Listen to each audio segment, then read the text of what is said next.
Hello, here to talk about, well, it's for the respiratory system.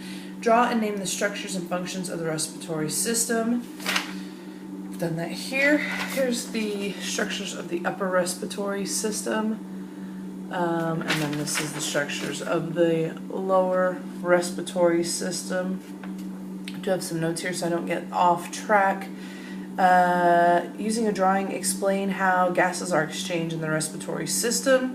This explanation should include diffusion of CO2 and O2 in the alveoli. Okay, I can do that.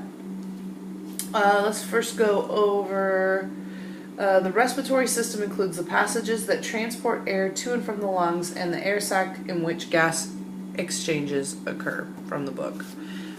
So that would be here, the nose, the throat, down into the nasopharynx, oropharynx, laryngopharynx, all of this, and then right on down into the lungs.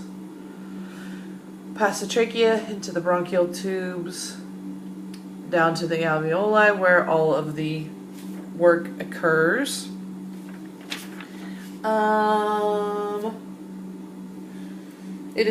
The respiratory system is divided into two tracts. The upper respiratory tract includes the nose, nasal cavity, sinuses, pharynx. The lower respiratory tract includes the larynx, trachea, bronchial tree, and lungs. Covered that.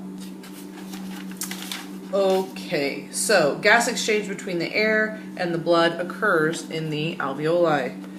The alveoli are tiny sacs clustered at the distal ends of the alveolar ducts. Got that drawing here.